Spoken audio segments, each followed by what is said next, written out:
peas.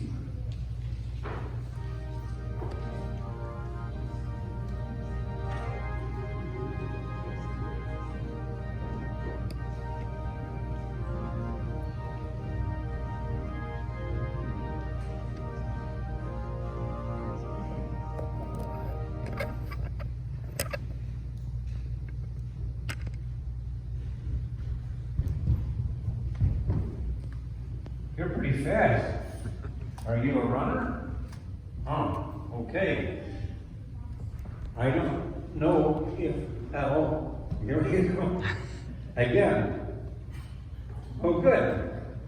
I don't know if you're going to know the answer to these questions, but we'll see. I was expecting a couple of the older children to be here today, but we'll see how good you do. If you can't, I'll help you out.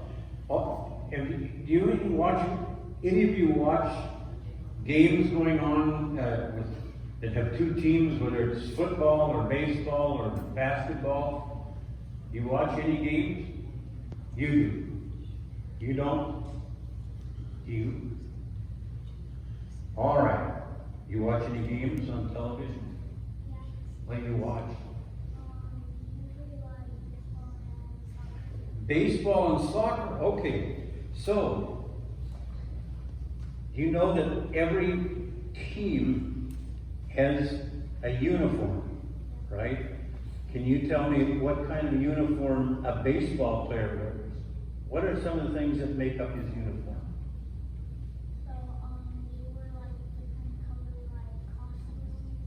Different colored costumes. Like, they wear different colored costumes For the right team. Okay. And they wear caps? And what they have on the hand? A baseball bat. That's when they're batting, yeah. And what about when they're fielding? When they're filming, they have a glove. Okay, you did really, really well. I know it Because you played it. Did you have a uniform? Did you have a costume? Yeah. Okay. What was it like?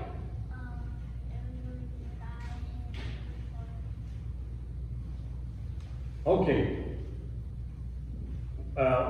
What does a hockey player? Do you ever watch a hockey game? Yeah. What do they wear? They wear this helmet, Okay, they have. a jacket, kind of. What do they wear on their feet? Ice skates, There, very good. What do they usually play with? a hockey puck and hockey stick. Hockey puck and hockey stick. One more. You watch basketball? What do basketball players wear? I don't know anymore. They changed the costume.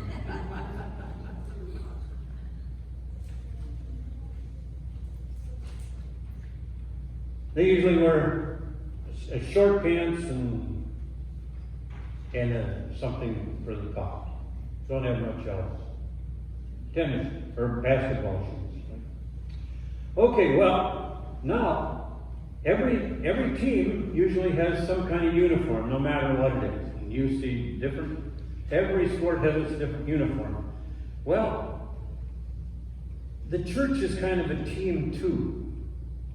A church plays together and trying to win the game of life for God. What do you think? What do you think we would use as a uniform if we all wore the same thing coming to church? Okay. Checkered shirts. You all wear checkered shirts. We've got one with a checkered shirt. What else do you want to wear? Want to wear to church? Go with me. Anybody have a different idea? What should you wear to church? If you were a team member and they all wear the same thing.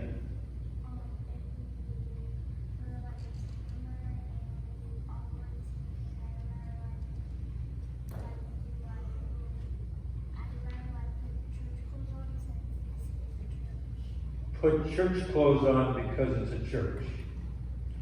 Okay, well, do you have an idea what you would wear to church? No. And There was a time when people wore suits and very fancy dresses in church, but now it's more casual. Kind of okay if you wear anything, right? But when Jesus was talking about what to wear, he didn't talk about clothes. For those that were part of his team, it was to wear kindness. You know what it is to wear kindness? He wasn't talking about clothes. He was talking about how you act. And how you act as a Christian is kind of the clothes you wear for the kingdom of Jesus.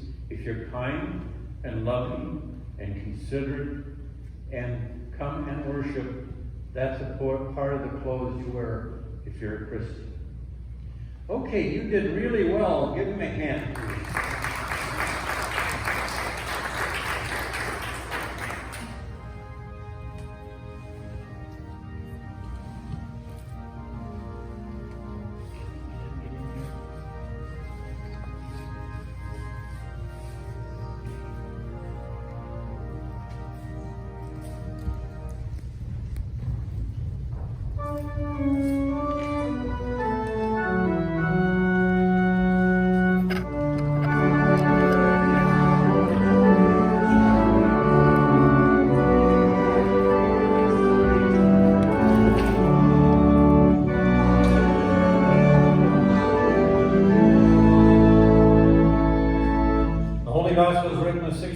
Seeing Mark beginning at the 30th verse.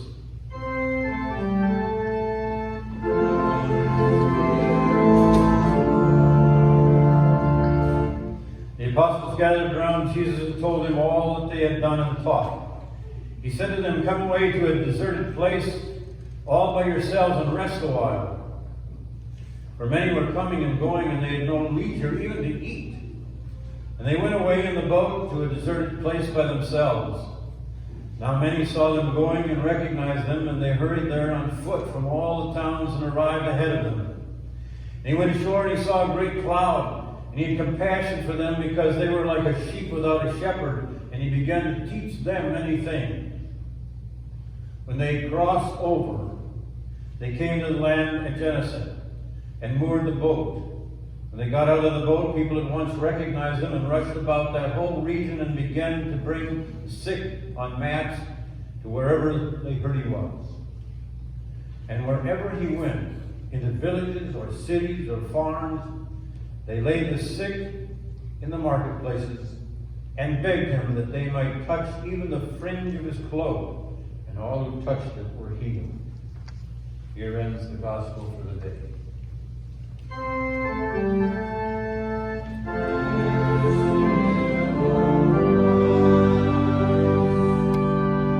Please be seated. Told you many times during the sermons, that we look at today's events and we try to mesh them in to match the gospel, what the gospel is saying. And this is really what we need to be relevant, to be current, to give you something that makes sense in today's world. Sometimes, though, we have the same wording in the scriptures that we have and use today and focus on using some of the same phrases, but they mean something entirely different. And sometimes we can be running up the wrong tree, talking about things today that make sense to us, but weren't even implied in the scripture lessons. And I think today might be a good example. And I'm concentrating on the epistle text today, where Paul talks to the people in Ephesus about tearing down the walls. Now you can guess where that might go if you want to get into today's political and news story. But it was never intended to be that. I had the opportunity of reading some of the sermons that are prepared for this text. You can find a number of them online. And it's amazing where they go with it. This whole concept of breaking down walls. I read one that talked about well, it was entitled Walls, Walls, Walls. Everybody loves walls. It talked about the Wall of China being kind of the symbol of the love for walls in the world. People traveled from all over the globe to come to the Wall of China. It took 1,700 years to construct. It had enough stones in it to circle the entire circumference of the globe at the equator. It was designed to keep people out, to protect China. As we know today, that wall really wouldn't protect them from anything, because the majority of warfare is not done by infantry. It will be done by the air, probably by drones in the future. One of the texts concentrated on the Berlin Wall, which was an interesting switch because the Berlin Wall was not to keep people out, it was to keep people in. And many of you here probably remember that famous day when one of the most famous declarations about a wall was given by Ronald Reagan, shouting, "Mr. Gorbachev, tear down this wall." And that wall that divided the people from eastern regions was now able to go and visit family and friends. I can almost guarantee that somebody taking this text this morning will be concentrating on the wall between here and Mexico and interpret the gospel or epistle lesson extremely erroneously. Paul was aware of the fact that most cities had walls. That's the way you protected yourself. If you was in any of the city-states in Greece or Italy, the towns were surrounded by walls that protected them. Walls have always been at the heart of our protection, and in many cases, there's good reason for walls. In Paul's letter, though, to Ephesians, he was not talking about anything political. He was not talking about concrete walls. He was talking to the churches, as he always did in his letters, about walls that they were building up against each other. And sometimes the church is extremely, extremely good at creating walls between people. Paul was disturbed with the church at Ephesus because they were split down the middle between those who had a Jewish background and wanted to make Christianity extension of Judaism, and those that came without any background and just wanted to believe in Jesus and not observe all the Jewish laws. It had gotten to a point where Paul felt that he had to intercede and said that the church doesn't create walls within itself among its people.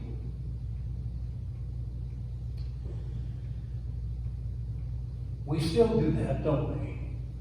We still create walls between ourselves and other Christians and seem to glory in it and to see how many things we can find that are different, that we can fight over, that we can disagree about, that we can build walls between. But the message of Paul was stern and said, if you believe in Jesus as the risen Christ, and you preach that at the center of your message, and that is the thing that brings you together, that's what we need to have in the church. Leave other petty differences alone and cling to that one common thing that you have in common, to believe in Jesus as Savior. So what relevance does the text have? There is a second thing that Paul talked about in terms of the church and its people.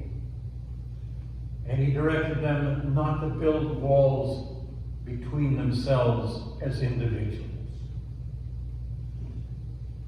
Not to leave any people out, but to those who belong to the church to be grafted as part of the family, to be respected and loved and gathered together and not blocking anybody out. We cannot go into any church where we don't find that walls are being built between individuals, between committees, between groups. And Paul said, this cannot be the mark of the church. The unity of church centers on Christ the risen, and we grasp each other as members of a family, all included. The message then of the epistle lesson is so simple. And it is to shout out, tear down these walls. But if this sermon, if this text will have any relevance to you, maybe the one thing you can do as you leave here today and think about it during the week is, do I have a wall between somebody in this congregation, in this community, with another member from another church? Is there a wall that's been built?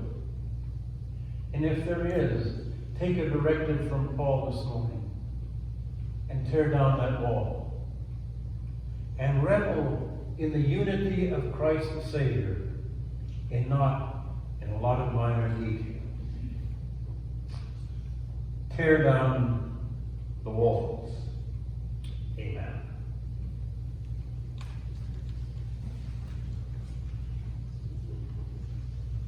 Sermon hymn is 676, Lord Speak to Us. 676, stand as you are able.